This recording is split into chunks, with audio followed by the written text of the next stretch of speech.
الرحمن الرحیم۔ امید ہے آپ سب خیریت سے ہوں گے، اور آج ہم فارماسوٹکس پارٹ ای کا آخری سوال پڑھ رہے ہیں۔ تو اس کے بعد آخری جز رہ جائے گا ایف، جس میں قوانین اور کیمسٹری آ جائے گی، یعنی فارماسوٹیکل کیمسٹری کا ہے آخری جز۔ تو سب سے پہلے کیپسول پڑھتے ہیں۔ کیپسول یہ جیلیٹن سے تیار کیے جاتے ہیں۔ دھڑ اور کیپ دو حصوں پر مشتمل ہوتا ہے۔ بظاہر کافی سخت ہوتا ہے، لیکن پانی کے ساتھ نگل لینے سے حل ہو جاتا ہے۔ تیار کرنے کے طریقے: محدود پیمانے پر عام طور پر ہاتھ سے بھر لیا جاتا ہے۔ اس کا کیپ اتار کر دھڑ میں پاؤڈر بھر کر کیپ لگا دیا جاتا ہے۔ انڈسٹریل لیول پر اس کو آٹومیٹک مشینوں کے ذریعے تیار کیا جاتا ہے۔ مشین میں کیپسول کو خود ہی کھلتا ہے اور دوا بھری جاتی ہے اور کیپ بند ہو جاتا ہے۔ یہ مختلف سائز کے ہو سکتے ہیں، اس لیے اس میں دوا کی مقدار مختلف ہوتی ہے۔ پیکنگ: ان کی فلنگ کے بعد ان کو ایسے باکس میں محفوظ کر لیا جاتا ہے جس میں نمی کا اثر نہ ہو، جس کی موجودگی میں یہ نرم ہو سکتے ہیں۔ یہی وجہ ہے کہ اکثر ان کی شیشے کی بوتلوں میں پیک کیا جاتا ہے، اور نمی جذب کرنے کے لیے اس میں خاص قسم کی تھیلی رکھی جاتی ہے۔ اس کے علاوہ وہ ان کو بلسٹر پیکنگ میں بھی پیک کیا جاتا ہے۔ کورس پلز یعنی گولیاں: کورس عام طور پر گول شکل کی چھوٹی گولی کی طرح دوا کی مقداری خوراک ہے۔ اس میں دوا کی مقدار مختلف ہو سکتی ہے۔ عام طور پر ان کا وزن 1 سے 5 گرام تک ہوتا ہے۔ چونکہ تلخ اور ناخوشگوار اجزاء کو پلز کی شکل میں آسانی سے داخل کیا جا سکتا ہے، اس لیے اس کا استعمال کثرت سے ہوتا ہے۔ ان کا اثر دیر تک رہتا ہے اور ان کی نقل و حمل آسان ہے۔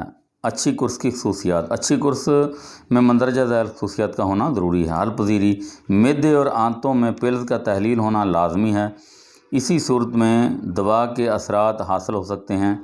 تازہ تیار کردہ پلز میں یہ خصوصیات موجود ہوتی ہیں اور وہ معدے اور آنتوں میں حل پذیر ہو جاتی ہیں، لیکن زیادہ دیر تک رکھنے سے کورس کی حل پذیری متاثر ہوتی ہے، بعض حالتوں میں ختم ہو جاتی ہے۔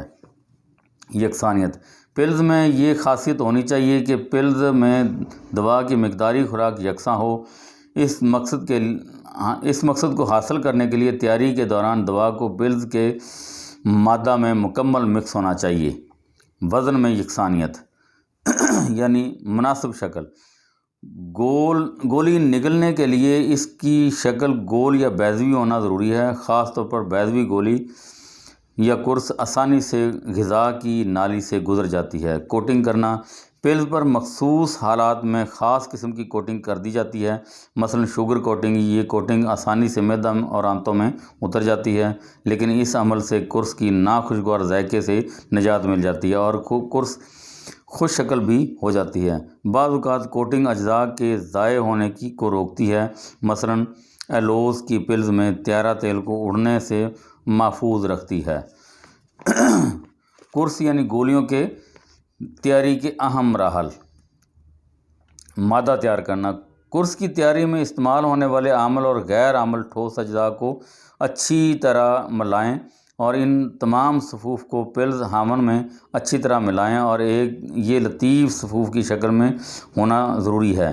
اب اس میں کوئی مائع جز شامل کریں اور اچھی طرح رگڑیں تاکہ یکساں مکس ہو جائیں۔ اب مائع غیر عامل اجزاء کو ملائیں۔ شروع میں کم ڈالیں اور جب گاڑھا مادہ تیار ہو جائے تو بقیہ آخر میں شامل کریں۔ ہاون دستہ سے نکال کر انگلیوں کی مدد سے مادہ کو گوندا جاتا ہے، جیسے آٹا گوندا جاتا ہے، اور اس کو مخصوص تیار کیا جاتا ہے۔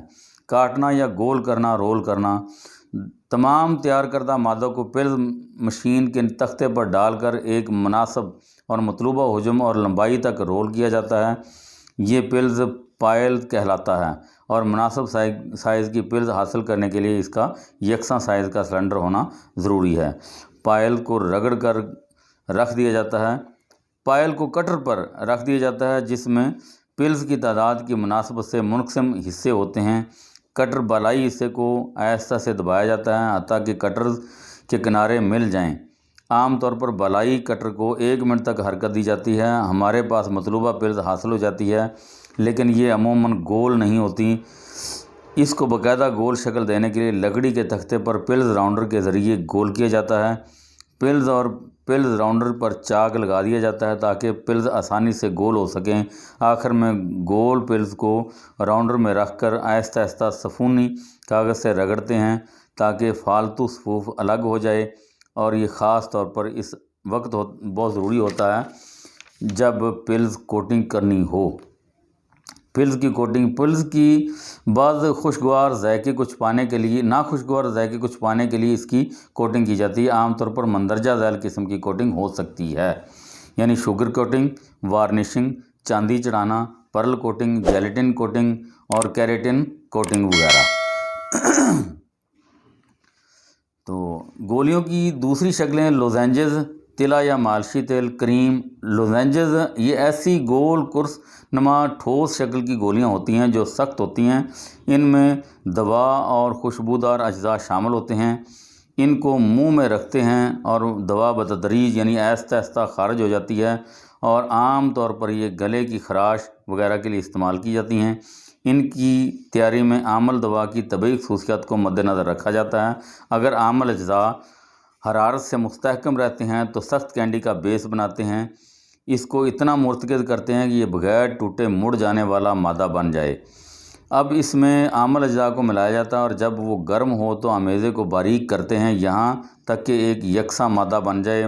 مطلوبہ قرص کے قطر کے مطابق پائپ کی شکل میں مادہ لاتے ہیں، پھر لوزینجز کو مشینوں کے ذریعے کاٹ لیا جاتا ہے اور یہ تمام عمل مشینوں کے ذریعے ہی کیا جاتا ہے۔ اگر عامل جز حرارت سے ضائع ہو جائے تو پھر لوزینجز کی دبی ہوئی گولیوں کے اصول پر تیار کیا جاتا ہے۔ اس میں ایسا مخصوص تحلیل کرنے والا مادہ شامل کیا جاتا ہے جو دوا کی بتدریج تحلیل کو یقینی بنائے تاکہ لوزینجز کے مطلوبہ مقاصد حاصل کیے جا سکیں۔ تلا یا مالشی تیل یہ دوا کی ایک ایسی شکل ہے جو مائع یا نیم حالت میں ہوتی ہے اور اس کا استعمال جلد پر کیا جاتا ہے۔ اکثر سادہ محلول یا امیزے کی شکل میں ہوتی ہے، اس کو مالش والا تیل بھی کہا جاتا ہے۔ دوا کو براہ راست جلد پر لگایا جاتا ہے یا روئی یا کسی کپڑے کی مدد سے لگایا جاتا ہے۔ دوا کی تاثیر جذب ہونے کی صلاحیت کو بڑھانے کے لیے اس میں الکحل اور کافور کا اضافہ بھی کیا جا سکتا ہے۔ مالشی تیل یا تلا امیلشن کی طرح تیار کیے جاتے ہیں، لیکن چند لینیمنٹس پہلے امیلشن تیار کیا جاتا ہے اور پھر اس میں عامل اجزاء کا اضافہ کیا جاتا ہے۔ تلا یا مالشی تیل جسم پر مالش کے لیے استعمال کیا جاتا ہے کیونکہ یہ عضلات میں تحریک پیدا کرتا ہے اور ان کو متحرک کرتا ہے۔ جسم کے مختلف درد اور سوزش کے مقاصد کے لیے بھی تیار کیا جاتا ہے اور الرجی کے خلاف بھی مؤثر ہے۔ یہ صرف بیرونی استعمال کے لیے ہوتا ہے، اس کے لیے لیبل پر ہدایات درج ہونا ضروری ہیں۔ کٹی ہوئی جلد پر استعمال نہ کریں، صرف بیرونی استعمال کے لیے یہ ہدایت ضروری ہیں۔ اور آگے ہے کریم۔ کریم کی مصنوعات 2 طرح کی ہو سکتی ہیں۔ ایک پروڈکٹ دوا کے طور پر استعمال کی جاتی ہے، لیکن عام طور پر اس کی مصنوعات کاسمیٹکس میں زیادہ استعمال کی جاتی ہیں۔ فارمیسی میں استعمال ہونے والی کریم عام طور پر ٹھوس یا نیم ٹھوس امیلشن کی شکل میں ہوتی ہیں، یہ بیرونی استعمال کے لیے ہوتی ہیں۔ کریم کی اصطلاح عام طور پر ایسی صورتوں میں بھی استعمال کی جاتی ہیں جہاں اس کو ادویاتی ایجنٹ کے سسپینشن میں اندرونی طور پر استعمال کرتے ہیں۔ آگے ہے لوشن۔ یہ ایسی مائع مصنوعات ہیں جن کو بیرونی استعمال کے لیے عام طور پر جلد دھونے کے لیے استعمال کیا جاتا ہے، مثلا جلد، منہ، مکد کے زخم وغیرہ۔ لوشن کی اقسام: سادہ لوشن۔ یہ عام سادہ لوشن سادہ محلول کے اصول پر تیار کیے جاتے ہیں اور سادہ محلول ہیں۔ ان میں عام طور پر ایک یا زائد ادویاتی اجزاء ہوتے ہیں۔ محلول کی تیاری میں جو صاف پانی استعمال کرنا ہو اس کو کاربن ڈائی آکسائڈ سے صاف ہونا چاہیے تاکہ اگر بیسک لیڈ کاربونیٹ کا لوشن تیار کرنا ہو تو بیسک لیڈ کاربونیٹ مرسوب نہ ہو۔ نا حل پذیر اشیاء رکھنے والے لوشن۔